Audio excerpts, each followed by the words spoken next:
উপস্থিত বিএনপি নেতৃবর্গ ও সংগ্রামী ভাই বোন, আসসালামু আলাইকুম।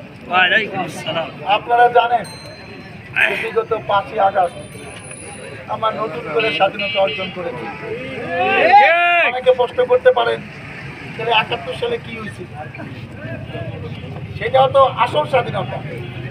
আমরা যারা বিএনপি রাজনীতির সাথে জড়িত, যারা বিএনপি নেতাকর্মী, যারা বিএনপি সমর্থন করেন, ভোট দেন, কেউ কিন্তু এই 15 বছর শান্তিতে থাকতে পারে না। অনেকে বাসায় ঘুমাইতে পারেন নাই, অনেকে চাকরি করতে পারেন নাই। এখানে অনেকেই আছে যে কোনো না কোনো মামলায় সে আসামি, এবং হাজার হাজার নেতাকর্মী জেলে মাসকে মাস থাকতে হচ্ছে। আজকে 71 সালে এর জন্য কিন্তু স্বাধীনতা অর্জন করে নাই। আজকে আমি একটা দলকে পছন্দ করি না, সেই জন্য আমাকে যখন ইচ্ছে তখন পুলিশ ধরে নেবে। আমি একটা দলকে পছন্দ করি না, তাদের সমালোচনা করতে পারবো না।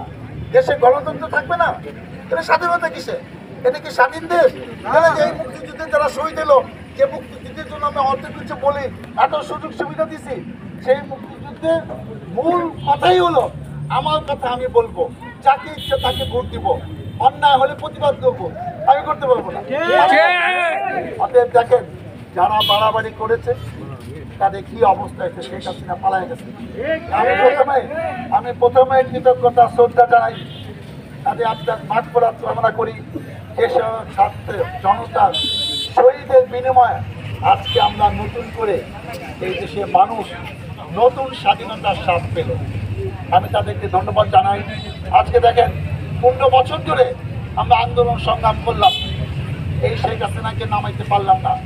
কয়েকটা নির্বাচনে অংশগ্রহণ করলাম, যে নির্বাচনে 2% লোক ভোট দেয় না, সেই নির্বাচনে সে বলে 40% লোক ভোট দিতে। যে নির্বাচনে জনগণ বিএনপি প্রার্থীকে ভোট দিল, সেই ভোট কাউন্ট হয় না। এরকম 3-4টা নির্বাচনে সে বিজয়ী হয়, গায়ের জোরে তারা এমপি, মন্ত্রী, প্রধানমন্ত্রী হয়ে 15 বছর যা ইচ্ছা তাই করছে।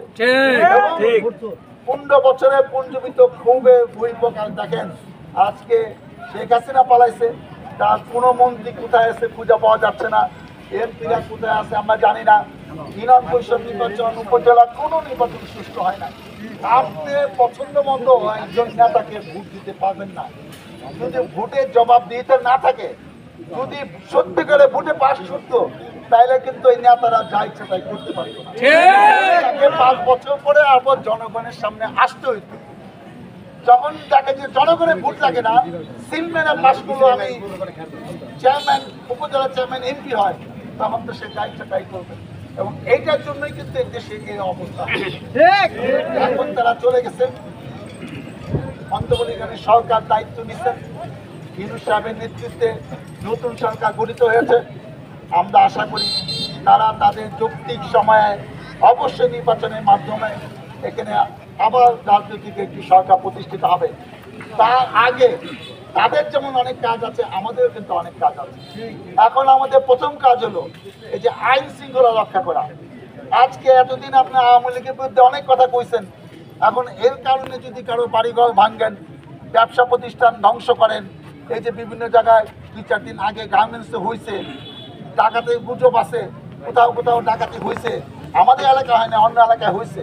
এইগুলো তো বন্ধ করতে হবে, এইগুলো পাহারা দিতে হবে।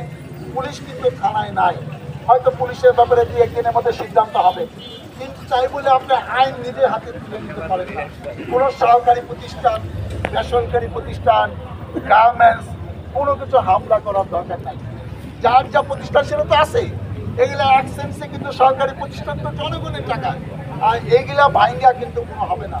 এইসব গার্মেন্টস মালিকরা, অনেক গার্মেন্টসের মালিক, তারা হয়তো অনেকে দেশেও নাই, তারা হাজার হাজার কোটি দেশে মালিকে। আপনার বেতন গার্মেন্টসের ভিতরে গিয়া অফিস খুলে চাকরি করা অবস্থা বলবে যে এখন আমাদের বেতন দিতে হবে। এর জন্য গার্মেন্টস বন্ধ করে দিলে, ইট বাড়ি নিক্ষেপ কইরা ঢিলা দিয়া গার্মেন্টসে হামলা করে এই সমস্যার সমাধান হবে না। করি শ্রমিক আপনার গার্মেন্ট যান, গার্মেন্ট খুলে আপনাদের সমস্যা আপনার মিটআপ করেন। কেউ কোনো ডিস্টার্ব করলে আমরা দেখব। ইতিমধ্যে আপনি মুস্তফা চেয়ারম্যান বলেছে যে এলাকায় কিন্তু বিশৃঙ্খলা হয় না। কেউ কোনো বাড়িঘর নিয়ে বিদ্বেষমূলক এমন কিছু করেছে, অনেক বাড়িঘর ভাঙার কথা ছিল, সেটা কিন্তু হয় না। আমরা শান্তিপ্রিয় লোক, আমরা মানুষের পাশে থাকতে চাই, কারণ তারা বিপদে পড়ছে, তাদের বিচার আইনগতভাবে হবে। আমরা যারা মাসকে মাস জেলে ছিলাম, দিনকে দিন রিমান্ডে ছিলাম, আমরা চাই প্রচলিত বিচারে এই যে যেসব পুলিশরা অপকর্ম করছে, ঘুষের টাকায় 2টা 4টা 5টা বাড়ি করছে, দেশের বাইরে টাকা পাঠাইছে, তাদের বিচারের মধ্যে তারাও যেন 2-4 বছর জেলে থাকে। মানুষকে জেলে নিলে কেমন লাগে বিনা দোষে, তারাও দোষ করে জেলে থেকে সেই শাস্তিটা ভোগ করো, আমরা দেখতে চাই। আমরা মুসলমান, আমরা হজ করেছি, নামাজ পড়ি, আল্লাহর বিধানের উপর বিশ্বাস করি, নিজের হাতে কেউ আইন নিয়ে না। এইটা সরকার আছে, এই সরকার দায়িত্ব গতকাল শপথ নিয়ে দিচ্ছে, 17 জনের উপদেষ্টার নেতৃত্বে 17 সদস্য হয়েছে। আমি বিশ্বাস করি সবাই ভুক্তভোগী, তারা জানে কে কে অন্যায় করছে, এবং যারা যারা বাড়াবাড়ি করছে সব কিন্তু অ্যারেস্ট আছে।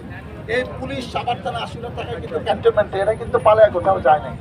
অতএব আমরা বিশ্বাস করি, আপনাদের শুধু এটা বলতে আসছি, এই এলাকায় আপনার 96 সালে 2001 সালে 2 বা ভোটের মাধ্যমে আমি বিএনপি মনোনয়নে আপনাদের ভোটের সংসদ সদস্য হয়েছিলাম। তারপর কিন্তু 15 বছর 17 বছর দৌড়ের উপর আছি, ভাগ্যে থাকলে আবার হবো ইনশাআল্লাহ। এই সময়টা কিন্তু ধৈর্য ধরে সবাই অপেক্ষা করতে হবে, প্রতিশোধ নেওয়ার দরকার নাই। আল্লাহ কিন্তু প্রতিশোধ নিছে, আপনি দেখেন। বাকি বিচার আইনের মাধ্যমে বাংলা মাটিতে হবে। আজকে সেই হাসিনা চলে গেছে, আপনি মনে করছেন যে তার বিচার হবে না? দেখেন মামলা হয়, কয় হাজার মামলা হয়, দেশে বাইরে পড়ে থাকবে, দেশে তাকে আনার ব্যবস্থাও হইতে পারে। কি পারে তার প্রমাণ তো আমরা নিজেরা সাক্ষী। আমরা এর আগে অনেক আন্দোলনের সাথে সময় দেখছি, আন্দোলনের মাধ্যমে করছে, কিন্তু এত লোক হয় না, 10% লোক হয় না, এর সাথে আগেই ছেড়ে দিচ্ছে, ভাই এত ঝামেলা করা যাবে। কিন্তু সে কিন্তু শেষ পর্যন্ত চেষ্টা করছিল, কিন্তু পারে না। যাই হোক, আমি যে কথা বলতে চাই, হিন্দু মুসলমান ভাই ভাই অনেক এলাকা বিচ্ছিন্নভাবে অনেকে হিন্দু বাড়িঘর হামলা করছে, এখানে অনেক খ্রিস্টান আছে, এই মানে আপনি আগে করে আজকে ওদেরকে যে বড়দিনে 25শে ডিসেম্বরের প্রোগ্রামে আজকে হিন্দুদের দুর্গাপূজায় আমরা যত লোক সেই সব দেখতে যাই, এত হিন্দু খ্রিস্টানও কিন্তু এইসব জায়গায় আমাদের সেই উৎসবমুখী অনুষ্ঠানগুলো যেন আগের মতো থাকে। এতদিন যা হয়েছে হয়েছে, এখন আমরা আগের মতো মিলেমিশে থাকতে চাই। তারা অল্প কিছু মানুষ আছে, তাদেরকে নিরাপত্তা দেন, তারা যেন মনে করে এই দেশ আমাদের বাংলাদেশ, এইভাবে যেন থাকে। যারা এই এলাকার নেতৃবৃন্দ আছেন তাদের বিনীতভাবে অনুরোধ করবো, সবাই মিলেমিশে এই কিছুদিন মাসখানেক হয়তো তারপর একটা ব্যবস্থা হবে, যার যার দায়িত্বের জন্য আইন শৃঙ্খলা ঠিক থাকে, কোনো প্রতিষ্ঠান কোনো কিছু হামলা করার দরকার নাই। আর সব জায়গায় এই যে এইসব কইরা যখন ইলেকশন হবে তখন ইলেকশন, এখন কিন্তু আমরা ইলেকশনের জন্য আসি না, আপনাদেরকে সান্ত্বনা দিতে আসছি যে আমরা আপনাদের পাশে আছি, আপনাদের কোনো সমস্যা নয়। যে সমস্যা চেয়ারম্যান সাহেব তার টিম নিয়ে তার দলবল নিয়ে না পারবে, সেই সমস্যা আমিও শরীক হব, আপনাদেরকে সাথে নিয়ে সেই সমস্যার সমাধান করব। আপনারা আমাদের জন্য দোয়া করে, 15 বছর আমরা সবাই কষ্ট করছি, যার যে অবস্থায় অনেকে আল্লাহর কাছে দোয়া করছে, অনেককে আমরা হারিয়ে ফেলছি, তারা কোনোদিন ফেরত আসবে না।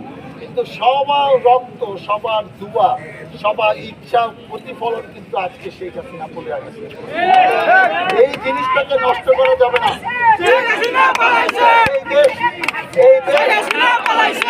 এই দেশ আমার আপনার সকল, অতএব আমরা সবাইকে নিয়ে দেশটা যেন সুন্দর করে আবার করতে পারি।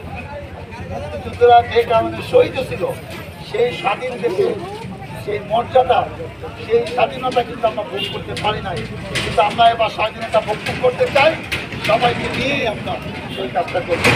আপনি আমাদের জন্য দোয়া করেন। আমাদের নেত্রী ইতিমধ্যে মুক্তি পেয়েছে, আমাদের প্রিয় নেতা হয়তো কিছুদিনের মধ্যেই দেশে ফেরত আসবেন। আমরা সবাই ঐক্যবদ্ধভাবে এই অন্যায় অত্যাচারের বিচার বাংলা মাটিতে হবে। আবারও সময় মতো যখন ইলেকশনের ঘোষণা করে আপনাদের পাশে আসবো, আপনাদের সাথে নিয়ে আমরা সবসময় চলতে চাই, সবসময় আপনাদেরকে আমরা পাশে দেখতে চাই। মহান আল্লাহ তাআলা আমাদের জন্য সেই তৌফিক দান করে, এবং আমরা সবাই মিলেমিশে ধৈর্য ধরে এই সমস্যার সমাধান করব, এই প্রত্যাশা ব্যক্ত করে আমি আমার বক্তব্য শেষ করছি। আল্লাহ হাফেজ। বাংলাদেশ জিন্দাবাদ।